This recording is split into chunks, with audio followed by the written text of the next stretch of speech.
ha dicho renacido para una herencia incorruptible. Esto es un tema maravilloso porque es el tema que da esperanza a nuestra vida aquí en esta tierra hasta que el Señor venga, ¿verdad? Saber que hemos sido escogidos por Dios y que Él nos ha hecho renacer y que las promesas del Señor son maravillosas. Nada comparable con lo que este mundo ofrece. La lectura, la base bíblica la vamos a tener en Primera de Pedro, en el capítulo 1. Y va a ser hasta el versículo 12, aunque en nuestro libro tenemos del versículo 1 al 9. Primera de Pedro, capítulo 1. Nuestro hermano Alex, ¿me puede leer el pensamiento central? Amén. Dice, la salvación empieza cuando Dios nos hace renacer a la esperanza viva de una herencia incorruptible. Amén.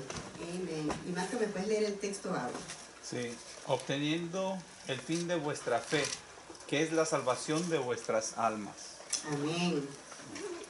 Los objetivos que tenemos para hoy es indagar acerca de la presciencia,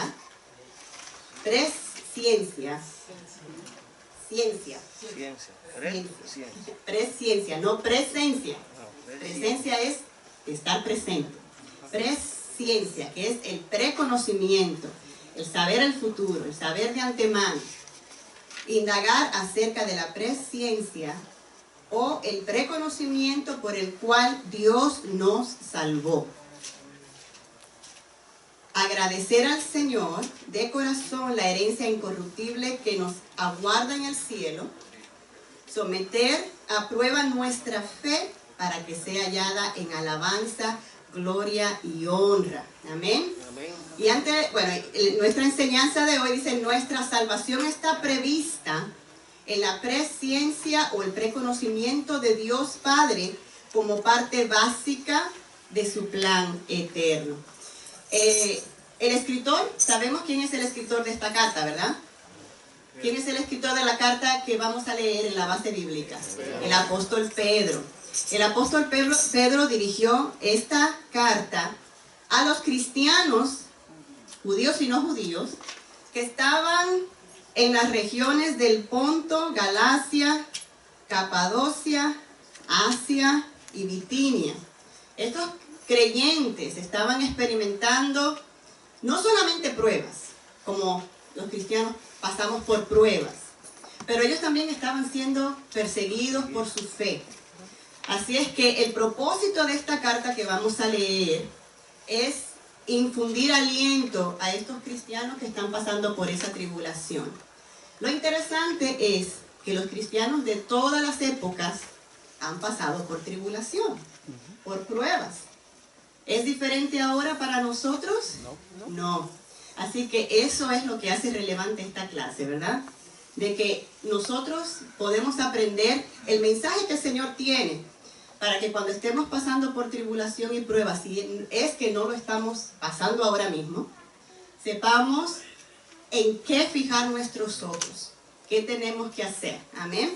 Y vamos a entrar entonces a nuestra lectura, Primera de Pedro, capítulo 1, y vamos a empezar desde el versículo 1 y vamos a leer hasta el 9, antifonalmente. Pedro, apóstol de Jesucristo a los expatriados de la dispersión en el Ponto, Galacia, Capadocia, Asia y Bitinia.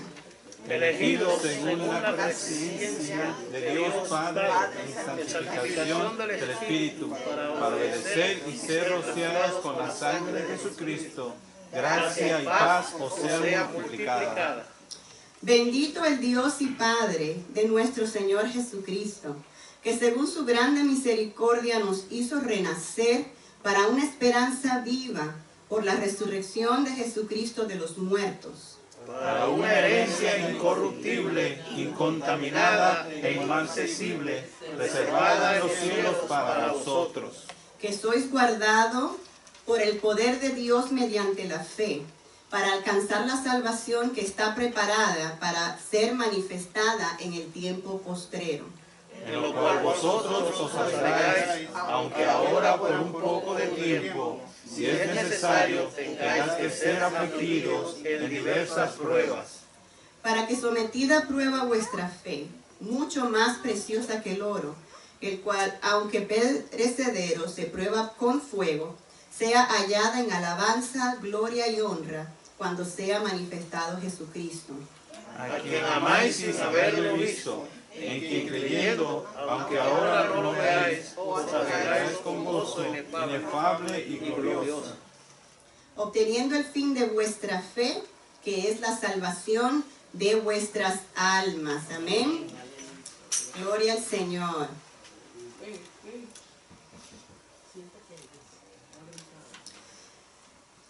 Nuestro versículo comienza,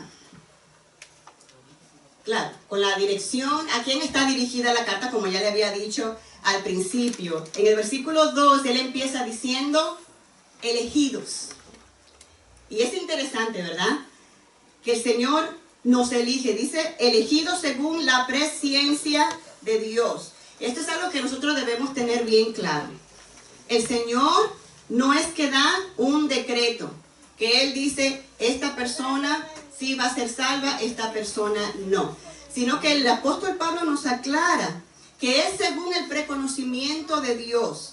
El Señor que sabe quién va a creer, quién va a hacer caso al llamado del Señor a la salvación.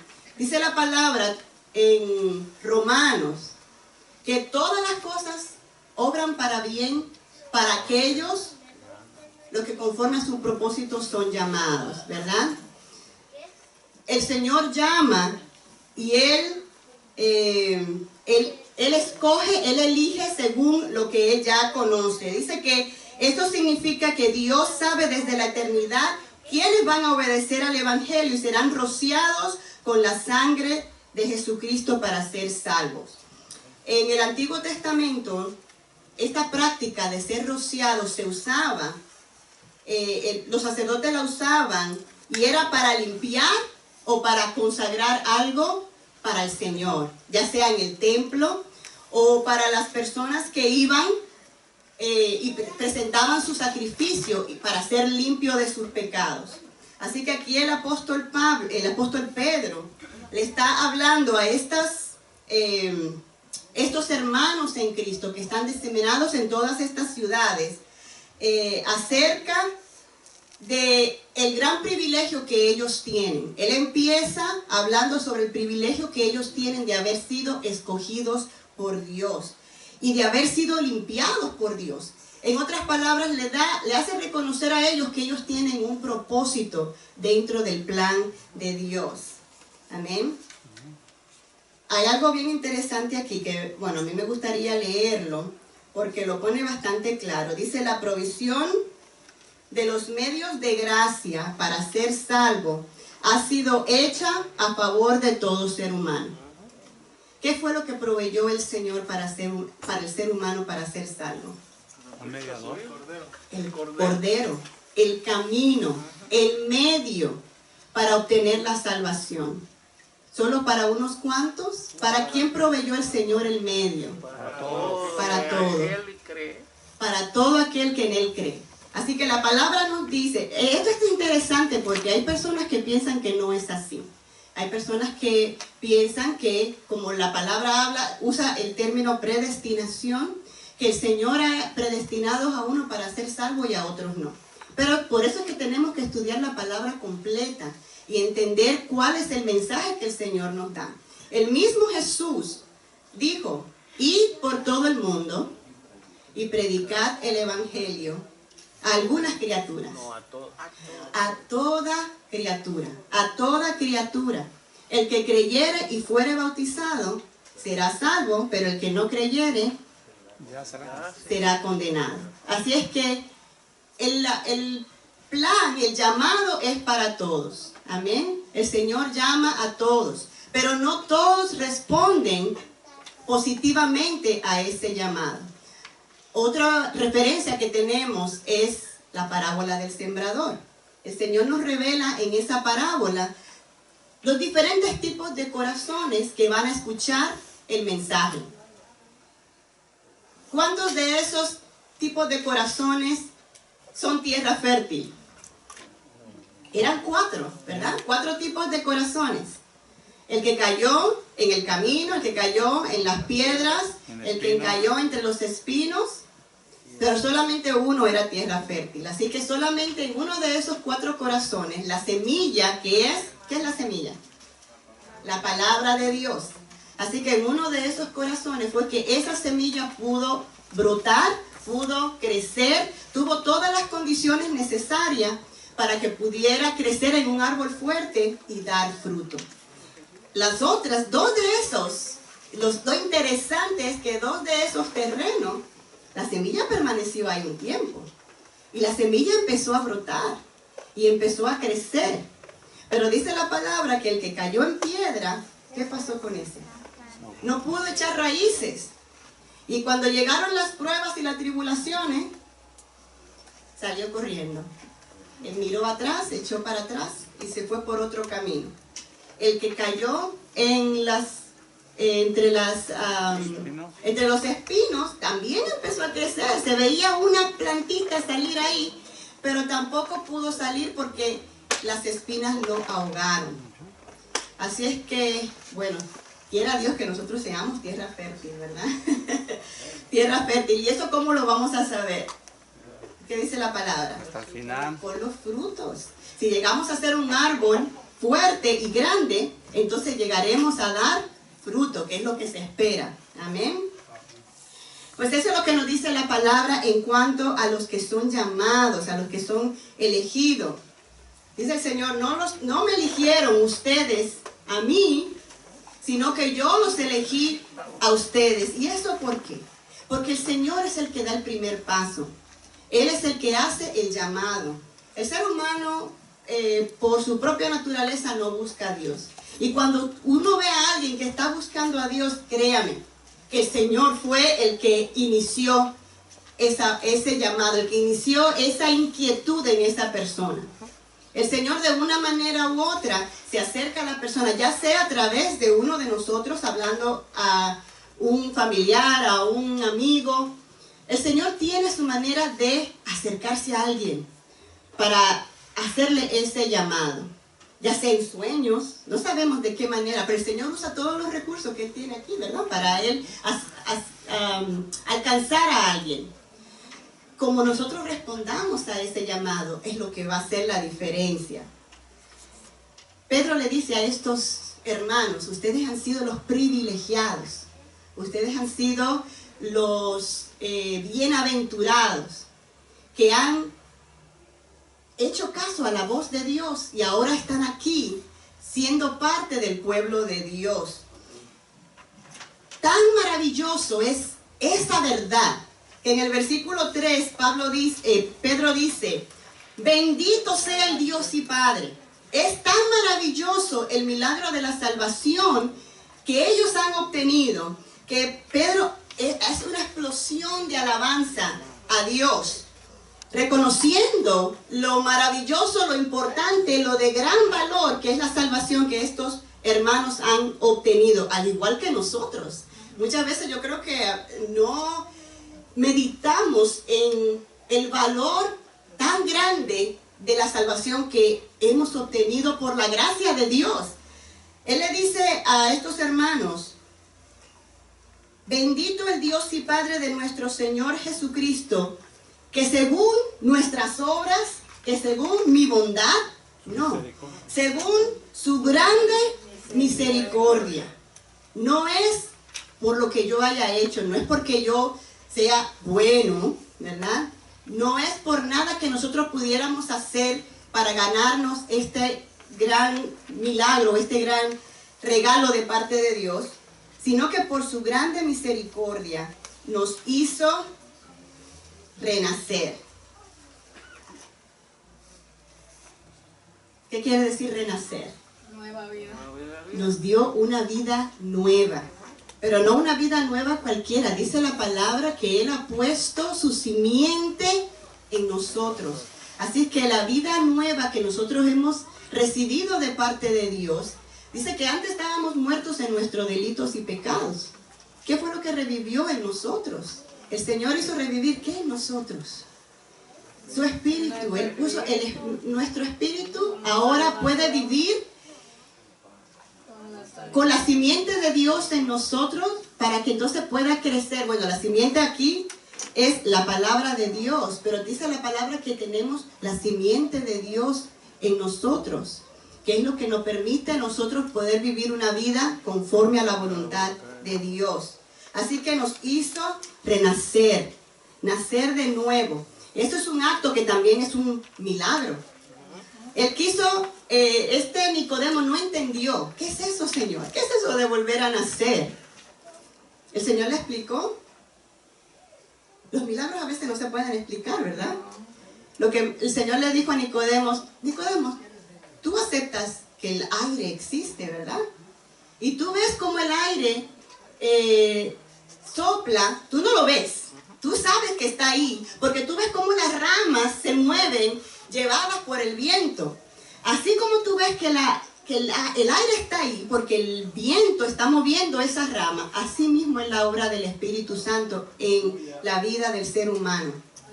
Tú no lo ves obrando, pero tú ves el resultado que produce el Espíritu Santo en una persona. Y es así como uno sabe, el Espíritu Santo está ahí. Así que es una obra, todo esto es una obra maravillosa, poderosa, pero es un milagro realizado exclusivamente por Dios en la vida del ser humano. Por eso en una de las clases que estudiamos decía que era el milagro más grande que el Señor pueda realizar en la vida del ser humano. Es la transformación y la nueva vida que el Señor le da. ¿Alguno tiene alguna pregunta? ¿No? ¿Comentarios? Bueno, sobre Nicodemo, que era un hombre instruido y que estaba en los hombres de la ley, pero no entendió lo que Jesús le dijo. No vale la sabiduría humana, no vale que tú tengas títulos si no entiendes lo espiritual. Amén. Hay que tener un corazón abierto y dispuesto a recibir el mensaje que el Señor tenga para nosotros, ¿verdad? Pedir al Señor que nos permita aceptar lo que Él nos enseña por la fe. Para una esperanza viva, nos hizo renacer para una esperanza viva por la resurrección de Jesucristo de los muertos. Para una herencia incorruptible, incontaminada, inmarcesible, reservada en los cielos para vosotros. Lo que vemos acá en estos versículos, uno de ellos es, como les habíamos dicho, la base de la salvación, que es a través de la misericordia del Señor. Dice Pablo, nos salvó, no por obra de justicia que nosotros hubiéramos hecho. No hay nada que nosotros podemos hacer para poder ganarnos la salvación, sino por su misericordia. Renacimiento, nos hizo renacer. Y este es el proceso por el cual Dios salva al que cree en Jesucristo. Y esto empieza cuando Él nos hace renacer. Así es que la salvación en la persona empieza cuando Dios nos hace de nuevo. ¿Qué pasa anterior a eso? Escucha la palabra del Señor. Tiene que haber un arrepentimiento en el corazón de esa persona. Convertirse entonces de lo que él era antes, del camino que él quería llevar antes, al camino que el Señor le pone delante de él. Y entonces es cuando el Señor deposita en esa persona el Espíritu Santo. Así que aunque lamentablemente hay personas que a lo mejor dicen, sí, yo voy a repetir la oración de salvación. Muchas veces ese acto, como lo enseña la palabra, no se efectúa en esa persona. Porque no han entendido. Primero tienen que entender cuál es el plan. Primero tienen que entender qué es lo que se les ofrece. Ellos tienen que escuchar claramente el mensaje, entender el mensaje, aceptar que son pecadores, para entonces sentir la necesidad de arrepentimiento. Pero si una persona no siente que es pecador, pues entonces, ¿de qué me voy a arrepentir? ¿Me entiendes? ¿De qué me voy a arrepentir? Así que es un proceso que para llegar a la salvación verdadera en la que el Espíritu Santo entra en esa vida, la persona tiene que entender el plan, reconocer que es pecador y entonces arrepentirse de esos pecados, pero no quedarse ahí, sino que cambiar de rumbo. Tiene que tener en él el deseo de cambiar de rumbo. Para una esperanza viva, por la resurrección de Jesucristo, como dice Pablo también. Si Cristo no resucitó, vana entonces nuestra predicación, vana es nuestra fe. Para los que no creen que los muertos resucitan. Si Cristo no resucitó, somos los más dignos de pena y lástima. Estamos perdiendo el tiempo. Porque si Él no resucitó, nosotros tampoco vamos a resucitar. Así que estaríamos perdiendo el tiempo. Pero Cristo sí resucitó. Y Pedro, que escribió esto, es testigo de eso, testigo ocular. Y a veces que personas dicen, oye, pero ¿cómo podemos saber que la Biblia es verdad? Pues déjeme decirle que nadie muere por una mentira. Todos estos apóstoles del Señor tuvieron muertes de mártires, muertes terribles, por esta verdad que ellos creían. Yo lo vi con mis ojos, yo sé qué pasó, yo lo vi con mis ojos.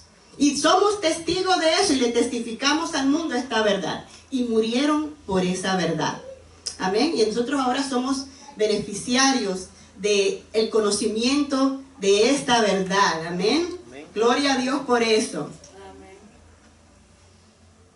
En el versículo 4 y en el 5, dice que en estos versículos Pedro indica claramente que por medio de la santificación y la salvación, Dios nos hace aptos para recibir una herencia incorruptible, incontaminada, inmarcesible. Eso quiere decir que no se marchita, no se corrompe. Podemos tener confianza en el Señor, de que Dios, el viernes estábamos estudiando sobre los atributos de Dios, ¿verdad? Una de las cosas que decíamos del ser de Dios, de su esencia, de quién es Dios. Un Dios eterno, un Dios omnisciente, omnipotente. No es un Dios de madera, no es un Dios de palo, no es un Dios de piedra. Que podamos nosotros poner nuestra confianza y nuestra vida en eso, y que si mañana pues le cae calcoma, entonces se nos fue la esperanza ahí. Se la comieron, nuestra esperanza se la comieron los comejenes. Sí. O se cayó la piedra, pues se me rompió la esperanza. Yo leyendo un comentario decía que esos los tienen que reparar, a nuestro Señor no tienen que hacerle nada. Él permanece de la misma manera. El Dios de yeso hay que rectificarlo a través de los años. El de madera hay que estar mirando lo que no le vaya a dar polilla. Imagínate, poner nuestra esperanza en algo que es corruptible. Estamos con el temor de que no sabemos por cuánto tiempo vaya a durar, si va a aguantar hasta el fin de mi vida, que es cuando se supone que vamos a conectar la herencia que hemos sido prometidos, ¿verdad? Que el Señor nos ha prometido. Cuando nosotros firmamos un contrato, cambiamos el techo y decimos, bueno, sí, wow, qué bueno, el mejor contrato que yo he encontrado. Me dan 30 años de garantía. ¿Cuándo se ha visto eso? A los 5 años ya la compañía no existe. Nos quedamos entonces con un contrato que no vale nada, en el aire.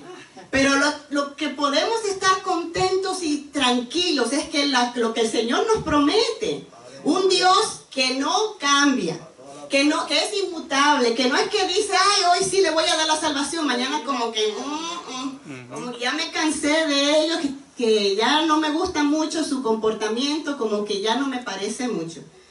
Un Dios que no cambia, que lo que Él dice, que lo que Él ha prometido, podemos tener la certeza, la tranquilidad de que cuando llegue nuestro tiempo, ya sea de partir o de que el Señor venga por nosotros, Él va a estar ahí listo y presto para obtener, para obsequiarnos, para darnos lo que Él nos ha prometido. Dice la palabra que cuando Él venga en gloria, esa salvación que Él nos ha prometido se va a manifestar en ese momento. Y nosotros también seremos manifestados juntamente con Él. ¡Qué maravilloso será eso! Amén. Gloria al Señor por eso.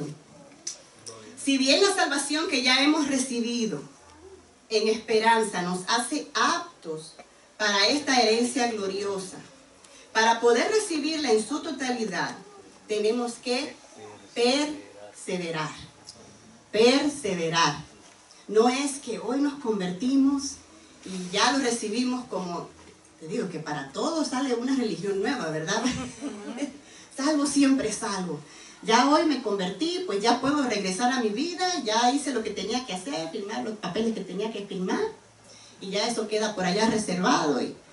Pero no, eso no es lo que la palabra nos enseña, claro, no, siempre habrá maestros que leerán la Biblia conforme, dice la palabra, conforme a su concupiscencia, van a interpretar para entonces poderla ajustar a su vida pecaminosa. Y aquellos que tengan ese mismo corazón, pues van a ser oídos porque les va a gustar. Ah, bueno, si yo puedo, si hay una religión en la que yo pueda ser salvo y vivir mi vida como yo quiero, pues me voy por ahí. Pero no, dice la palabra que tenemos que perseverar. Esta perseverancia solo se logra si somos guardados por Él, por el poder de Dios mediante la fe, le dice Pedro a ellos. Recordemos que estos son hermanos creyentes que están pasando por tribulación, por pruebas. Están siendo perseguidos. Y Pedro está tratando de alentarlos. Debemos recordar en medio de las pruebas, en medio de la tribulación. Yo no sé cuántos de ustedes a lo mejor conocen personas que han llegado a la iglesia, se han convertido, y cuando llegaron las pruebas, se fueron. Algunos han dicho, wow, pero ahora que yo me convertí, como que he visto que las cosas me han ido peor. Como que he recibido más ataques y esto a mí como que no me gusta mucho. Y han preferido regresar al mundo. Claramente se cumple lo que dice la palabra, ¿verdad? De los terrenos. Pero los que son, ¿qué dice la palabra? Que nuestra fe es probada. ¿Cuál es el propósito de probar nuestra fe? De que Dios prueba nuestra fe. ¿Cuál es el propósito por el cual Dios prueba nuestra fe? Fortalecernos para crecer en Él, para que nuestra confianza esté puesta en Él. Es como el que se ejercita. El que se ejercita, su cuerpo se fortalece. A través de las pruebas, de las tribulaciones, nuestra fe se fortalece. Siempre y cuando la pongamos en nuestro Señor, porque nosotros podemos tener fe en cualquier otra cosa, pero nuestra fe tiene que estar centrada en lo que Dios ha prometido en la vida de nosotros.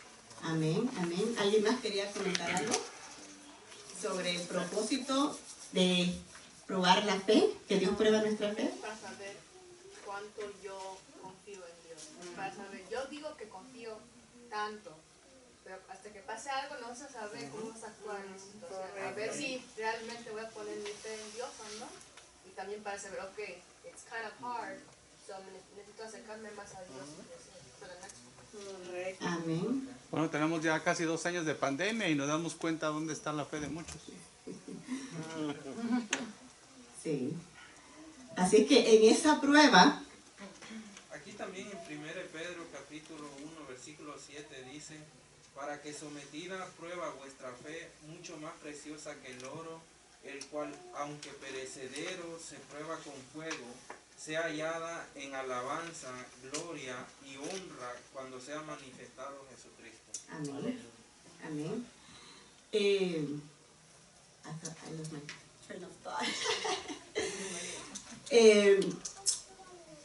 El Señor prueba nuestra fe. Lo que les iba a decir era que cuando el Señor prueba la fe, si somos de hojarasca, bueno, hablando en la palabra habla sobre nuestras obras, pero también en nuestra vida. Cuando el Señor nos prueba, si permanecemos, creo que es en Santiago que dice que habiendo soportado la prueba, después que pasamos por la prueba, si la hemos soportado, entonces pararnos firmes y seguir adelante, ¿verdad? Pero no todos alcanzan a soportar. Algunos se van. Pero Pedro le está enseñando a este pueblo, al pueblo creyente, al pueblo cristiano, es necesario, ¿verdad? Es necesario. Si el oro, que es un metal valioso, ¿verdad? Aquí en la tierra, perecedero. Pero nuestra salvación, como dice el versículo 7 que nuestro hermano leyó, es mucho más valiosa que eso, ¿verdad? Así es que es necesario, como dice en la siguiente parte, Dice, las pruebas en la vida del creyente son un mal necesario. ¿Por qué? Porque nadie quiere ser probado. Nadie quiere pasar por ese momento de dolor, por ese momento de dificultad. Todos queremos estar en paz. Que estemos siempre llenos de salud, que no nos falte nada, que nuestros hijos estén bien, haciendo lo correcto, que no nos produzcan ningún dolor de cabeza, tomando decisiones equivocadas, que podamos vivir una vida en paz. Pero es necesario a través de que el Señor pruebe dónde está nuestra fe, dónde estamos nosotros parados. Si tú sabes que nos da miedo es cuando nos dicen, no pida, hermano, que el Señor le dé paciencia porque le va a dar prueba. Pero a través de los tiempos, del momento que nos convertimos, ya nuestra vida se ha convertido en una prueba. Y hemos pasado por muchas, como ese cartelón donde veían unas huellas en la arena y se veía nada más una. Entonces dice, ¿dónde estás tú? Porque de repente desapareció la otra. Digo, ¿dónde estás tú? Digo, yo soy el que caminó por esa prueba y tú no la sentiste. O sea, hemos pasado por muchas pruebas que no hemos dado ni cuenta y el Señor aún así ha sido bueno con nosotros. Amén. Así mismo es. Tenemos que aprender. Las pruebas tienen que venir. Dice el Señor que es imposible que no vengan las tribulaciones. Eso es imposible. Tenemos que pasar por ellas. Pero la diferencia es que nosotros tenemos la ayuda de parte de Dios. ¿Es diferente en el mundo? El mundo no pasa por pruebas, por tribulaciones. Yo digo, bueno, las personas se van al mundo porque le huyen a las pruebas, según ellos. Pero yo digo, ¿y será que en el mundo no hay? En el mundo no hay preocupación, no hay tribulación. Peor. No tienen soluciones. No tienen esperanza. ¿Qué esperanza tiene el cristiano? Wow, poder saber que el Señor está al lado de nosotros en medio de esta tribulación. De que mi vida no pasa desapercibida delante de Dios. Sino que a través de esta prueba tengo la certeza de que el Señor está a mi lado. ¿Y qué me dice el Señor? Orad en todo tiempo para que no entréis en tentación.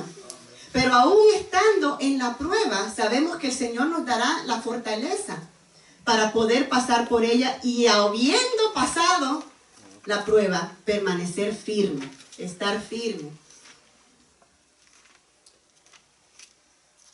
Cada vez que hablamos sobre las pruebas, siempre nos llega a la cabeza un personaje en la Biblia que es el que es símbolo de prueba y dolor. Job, símbolo de prueba y dolor. Y victoria también. Hay personas que se han querido comparar, sus pruebas, sus tribulaciones con la de este hombre. Yo digo, wow. Parece que no han conocido bien la historia, porque sí, es verdad que a veces cuando uno está pasando por el dolor, a uno no le importa lo que pasó el otro. A mí lo que me importa es lo que me duele a mí, mi prueba, ¿verdad? Pero decir que, wow, la mía es mayor que la dejó, bueno, eso hay que dejarlo, yo creo que al criterio de cada cual. Pero este hombre, sabemos, pasó por una prueba bien difícil, bien dura. Sin embargo, dice la palabra que con todo y eso, con todo lo que él pasó, perdió a toda su familia, perdió todos sus bienes. Y encima de esto, encima de todo su dolor, tuvo que aguantar también el dolor físico con una enfermedad. A pesar de todo eso, dice la palabra que él nunca blasfemó ni ofendió a Dios.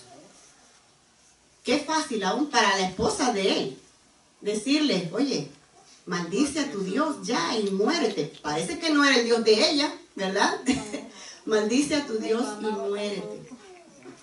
Así que no tenía ni siquiera el apoyo de su esposa en ese momento de tanto dolor y de tanta dificultad.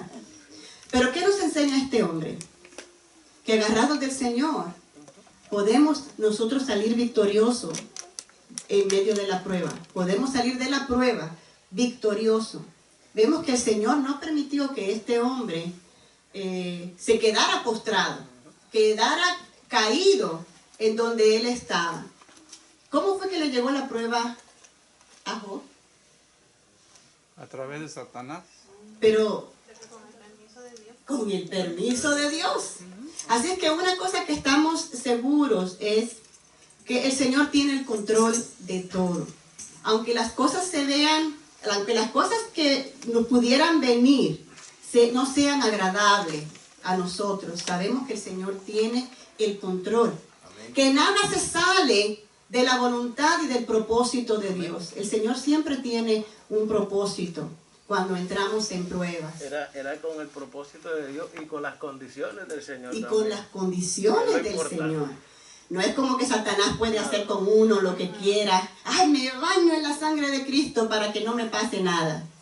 Bueno, buena suerte. Es como un recuerdo que la gente dice. Lo que tenemos que hacer es orar. Esa es la fórmula que nos da el Señor. Orar para poder permanecer firme cuando estemos pasando por medio de las pruebas.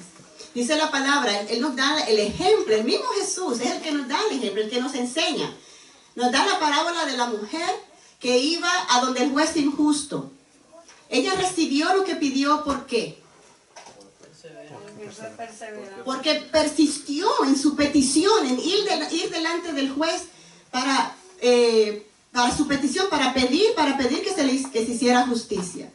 Cuando estemos pasando por pruebas, dice el Señor, oye, el juez justo, nuestro Padre amado, no se compara con ese juez malo. Ese es bueno. Nuestro Dios es un juez justo y bueno. No nos dará Él todas las cosas. Así que tenemos que hacer ¿qué? Perseverar en la oración. Esa es la clave. Esa es la clave. Dice que esta historia de Job no es una mera leyenda, es una lección práctica para los que queremos vivir una vida en la voluntad de nuestro Dios. Si queremos vivir en la voluntad de Dios, podemos aprender de Él. Amén. Pedro, que sabemos que era un hombre franco, sabes que Pedro tenía como un carácter un poquito explosivo, pero aquí podemos ver cómo el Señor ha transformado la vida de este hombre y Él expresa estas palabras a estos creyentes de tal manera que Él quiere llenarlos de esperanza, llenarlos de aliento para seguir adelante. Él esperaba que sus lectores, por haber recibido la salvación en fe y esperanza, se alegraran en las promesas del Señor en medio de las pruebas. Además, los creyentes también contamos con la consolación y el poder del Espíritu Santo. Así que no estamos solos, tenemos el Espíritu Santo que está con nosotros para ayudarnos a través de las pruebas. Esto nos da fuerzas para cuando llegan las pruebas y la persecución. Si nos gozamos en las bendiciones y las promesas del Señor, las pruebas no podrán destruirnos. Así que cuando estemos en adoración al Señor, debemos de gozarnos. ¿Recuerdan a David? Devuélveme el gozo de tu salvación. La salvación debería producir gozo en nosotros. Solamente el estar seguros de que el Señor nos ha dado esa salvación debería producir gozo. Y las pruebas no deberían estar al mismo nivel del gozo que el Señor nos ha dado por la salvación. El 6 nos dice, el 6 no, ya vamos al 8. Ya nuestro hermano, vamos a leerlo de corrido, sí. Dice el 6, en lo cual vosotros os alegráis. Ahora, por un poco de tiempo, si es necesario, tengáis que padecer, tengáis que ser afligidos por diversas pruebas. Él dice, si es necesario, ¿verdad? Como habíamos dicho antes, las pruebas son un mal necesario. Eso debemos tenerlo siempre presente. Para que sometida a prueba vuestra fe, mucho más preciosa que el oro, el cual, aunque perecedero se prueba con fuego, sea hallada en alabanza, gloria y honra, cuando sea manifestado Jesucristo. ¿Cuándo será esto? En su venida. Amén. En la venida de nuestro Señor Jesucristo. A quien amáis sin haberle visto. Así que Pedro está escribiendo esta carta para creyentes que no tuvieron esta dicha de conocer al Señor personalmente. Pedro tuvo esa gran bendición. Que pocos tuvieron, porque fueron solamente los que estaban en su entorno por un corto periodo de tiempo. Pero esto fue una escuela intensiva. Pedro vio cosas maravillosas al lado de nuestro Señor Jesús. Sin embargo, Él a nosotros nos dice, a quien amáis sin haberle visto.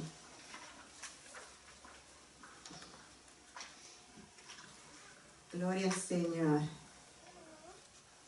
Dice, haber estado tan cerca del Señor todo ese tiempo había sido una escuela de un valor incalculable para Pedro. Una de las cosas tan maravillosas que él vio fue la transfiguración. ¿Recuerdan esto? Sí. Cómo él tuvo la dicha de ver a su maestro transfigurarse, ver que él no era un hombre cualquiera. No era un hombre cualquiera. Y el mismo Dios le reveló que este era el Hijo del Dios viviente, el Cristo. Escuchar la voz poderosa, audible de Dios, afirmando que este era su Hijo amado. Amén. Pero a nosotros, que sabe Pedro que nosotros no estuvimos ahí, como dice el Señor también a Tomás, que lo regañó, lo resintió. Tú tienes que ver para creer. Bienaventurados los que han creído sin haber visto. Y dentro de ese grupo estamos nosotros. Bendito sea Dios. A nosotros nos dice Pedro, a quien amáis sin haberle visto, en quien creyendo, aunque ahora no lo veáis. Creemos en Jesús, aunque ahora no lo vemos. Os alegráis con gozo inefable y glorioso, obteniendo el fin de vuestra fe, que es la salvación de vuestras almas. Obteniendo el fin de vuestra fe, nuestra meta es la salvación de nuestras almas. Esta confianza es la que alienta la fe en el pueblo de Dios. ¿Cuántos se gozan en la salvación? ¿Cuántos podemos decir, wow, verdaderamente reconozco la grandeza del milagro que he recibido de parte de Dios? Y esto nos impulsa a vivir cada día con gozo. Debería, ¿verdad? Debería impulsarnos a vivir con gozo cada día. Tenemos mucho en qué regocijarnos sin necesidad de tocar ni ver nada material. Por el contrario, si el Dios que adoramos fuera algo tangible y visible, tuviéramos la preocupación de que en algún momento terminaría. Pero como ya habíamos dicho antes, tenemos la confianza y el gozo de saber que nuestro Dios es un Dios eterno, un Dios de amor, un Dios que no cambia, un Dios inmutable. Gloria al Señor. ¿Alguien me puede leer el versículo 10 y el versículo 11? Porque no está en el libro, tenemos que ir a la Biblia.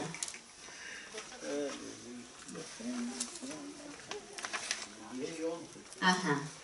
Los profetas que profetizaron de la gracia destinada a vosotros adquirieron diligentemente indagaron acerca de esta salvación, escudriñando que personas y qué tiempos indicaba el Espíritu de Cristo que estaba en ellos, el cual anunciaba de antemano los sufrimientos de Cristo y la gloria que vendría tras él. Amén. Ustedes sabían que estos profetas del Antiguo Testamento pronunciaron palabras de Dios. Ellos dieron palabras proféticas que ellos mismos no entendían cuál era su significado. La primera profecía que encontramos en la Biblia en cuanto a la salvación la dijo Moisés en Génesis. Y es Génesis 3:15. Donde dice que la serpiente lo heriría en el calcañar y la simiente de Dios lo heriría en la cabeza. No sé si recuerdan esa profecía. Moisés dio esa profecía, pero él no entendió que eso se refería a la muerte de Jesús en la cruz. Él no entendía cómo se iba a desarrollar esas palabras. Muchas veces hoy nosotros estamos tratando de descifrar profecías que todavía no se han cumplido. Y por eso vemos que diferentes personas traen diferentes propuestas de qué pudiera ser lo que significa, cómo será que se va a desarrollar eso. Y por eso tenemos tantas opciones, ¿verdad? Pero no es hasta que el Señor hace la lleva a cabo, que entonces podemos ir para atrás y decir, mira, esto era lo que el Señor estaba diciendo aquí en esta palabra. Y el Señor no le dijo a Moisés, no le dio los detalles. Él pronunció esa palabra profética, pero él no entendió que el propósito que el Señor tenía, de la manera que él lo iba a llevar a cabo, era la muerte del Dios hecho hombre en la cruz, y que a través de esa muerte él heriría en la cabeza a Satanás, dándole salvación, proveyendo el medio de salvación para la humanidad. Esa es una de esas profecías. La otra, que Isaías, él tampoco entendió cuál era la del siervo, el siervo de dolores. Él no entendió el varón de dolores, el sufrimiento que él estaba expresando. Él no sabía que se trataba del Mesías. Y todavía hoy los judíos, pues ellos buscan otra interpretación a este capítulo, a este pasaje. Ellos... Por eso es que seguimos pensando que a los suyos vino y los suyos no les recibió. Porque ellos no creen nada de eso. Ellos no lo creen. Están esperando a un Mesías, yo no sé, con muchos guindalejos y muchas cosas. Bueno, bendito sea Dios que muchos judíos han venido a los pies del Señor. Ellos han abierto su corazón al Evangelio y ellos han aceptado esta palabra de parte de Dios. Así es que el plan de Dios se extendió no solamente a su propio pueblo, porque el Señor vino a ellos primeramente, y también a los que no lo son. Y muchos, bueno, recordemos que los apóstoles eran judíos, todos ellos eran judíos, ellos fueron los que iniciaron la iglesia. Fue de ahí que salió, fue de parte de ellos que la iglesia se formó y se regó por todo el mundo. Amén. Y todavía el Señor tiene su remanente por todo el mundo de su pueblo judío que ha abierto su corazón al verdadero Mesías. Aunque muchos todavía no creen, pero el Señor tiene un plan con ese pueblo a su tiempo. Amén. Otra de estas profecías es la de la simiente de Abraham. Cuando la palabra habla, cuando el Señor le dio la profecía a Abraham de su simiente, ellos la tomaron como que era solamente su hijo, ¿verdad? Lo que el Señor estaba prometiéndole, pero ellos no entendían, como nos dice Gálatas, y a tu simiente, Gálatas nos dice, la cual es Cristo. Así que tenía una doble referencia. Una doble referencia. Amén. Esa profecía que se le había dado a Abraham. Y él no tenía idea de lo extenso, de a dónde iba a llegar esto. Amén. Número 2 dice, anuncio de los profetas que ni ellos mismos comprendieron. Dice Job. Esto me pareció bien, pero bien interesante. Yo sé que mi Redentor vive. Mi Redentor vive. Y al fin se levantará sobre el polvo. Él estaba profetizando la resurrección de Jesús. Al fin se levantará sobre el polvo. Él pronunció estas palabras. Cuando dice mi Redentor vive, ¿a quién él se estaba refiriendo? A Dios. A Dios. ¿Verdad? Bueno, y nosotros sabemos que Jesús, como dijo él, yo soy, antes de Abraham, antes de que el mundo fuese, yo soy. Así que sabemos que el Señor Jesús él hacía su obra aquí en la tierra. Así que su Redentor vive y al fin se levantará sobre el polvo. Y después de deshecha esta mi piel, en mi carne, con mis propios ojos, he de ver a Dios. Así que él también estaba profetizando que hay vida después de la muerte. Muchos no creían en esto, pero él estaba profetizando también que él pensaba que a lo mejor iba a morir de esta enfermedad. Eso era lo que él podía haber pensado. Su enfermedad estaba bastante avanzada. Pero adelantándose 1500 años, anunció la resurrección de Cristo y con ella la redención de todos los creyentes. Otro ejemplo que nos da el libro es lo que dice David. Jehová dijo a a mi Señor, siéntate a mi diestra. Esta porción, Jesucristo le está diciendo estas palabras a los fariseos que siempre andaban atacando a Jesús. Entonces el Señor Jesús le dice a ellos, ¿qué pensáis del Cristo? ¿De quién es hijo? Ellos le dijeron, pues de David. El Mesías que viene es hijo de David. Él les dijo, pues, ¿cómo David en el Espíritu le llama Señor? Si el Padre no es menor que su hijo, ¿verdad que no? ¿Cómo entonces es posible que si él es hijo de David, él llame a su hijo Señor? Ya no pudieron ellos contestar nada. Así que esto era una palabra que pronunció David. Una palabra que pronunció David que él tampoco entendió. Ellos tampoco entendieron. Dice que se tuvieron que quedar callados y no pronunciar ninguna palabra. Gloria a Dios. Gloria al Señor por eso. El versículo 12 nos dice, a estos se les reveló que no para sí mismos. Así que estos profetas que recibieron estas palabras que ellos no entendían, a ellos se les reveló que no era para ellos, no era para su tiempo, estas profecías que ellos estaban dando, sino para nosotros, dice Pedro, es decir, para el tiempo en el que el Mesías llegó a la tierra y se cumplió todo lo que se había profetizado de él que tenía que ocurrir en ese momento. Ellos, estos profetas, administraban las cosas que ahora, en el tiempo de Pedro y en nuestros tiempos, son anunciadas por los que os han predicado el Evangelio y por el Espíritu Santo enviado del cielo. Cosas en las cuales los mismos ángeles desean mirar. Así que es una gran bendición para nosotros, ¿verdad?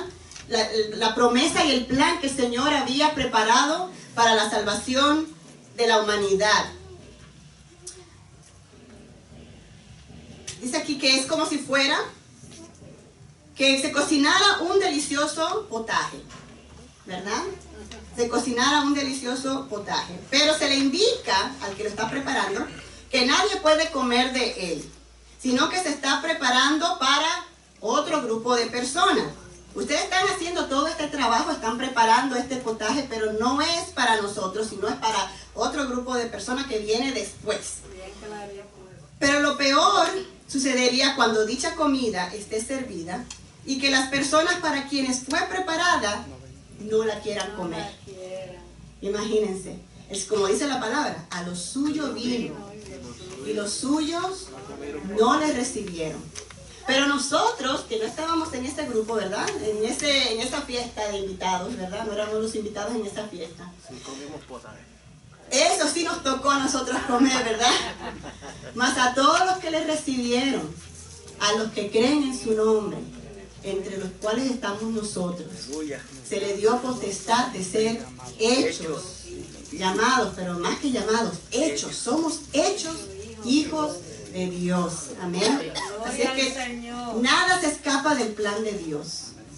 Como le había dicho antes, siempre que digo estas palabras tengo que decir que no somos un plan B. No es como que el plan A falló y que ahora vienen los gentiles. No. Nosotros siempre estábamos dentro del plan de Dios. Estuvimos siempre en el plan de Dios, salvar a la humanidad. Proveer el medio de salvación para la humanidad, de los cuales nosotros hemos sido bendecidos y bienaventurados. Así que recordemos siempre, hermanos, las pruebas van a venir. No estamos exentos de las pruebas. A veces nosotros pudiéramos estar pasando por tantas pruebas a la vez que pudiéramos sentir que es más de lo que podemos soportar. La Biblia nos enseña que el Señor no nos da más de lo que podemos soportar. La clave está siempre en ir a los pies del Señor.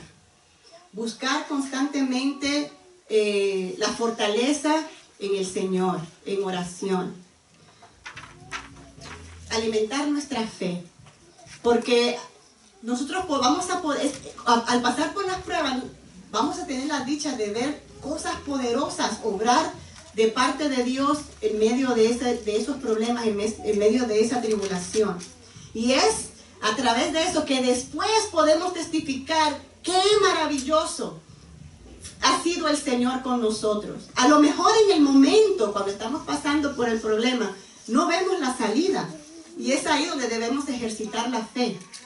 Confiar que el Señor tiene el control y que aunque no podamos ver en ese momento por dónde es que el Señor nos lleva, ni por dónde, ni qué puerta es la que el Señor va a abrir, estar confiados de que el Señor va a abrir una puerta porque Él lo ha prometido así. Amén. Pues que el Señor les bendiga mucho. Vamos a mantenernos firmes hasta que el Señor venga.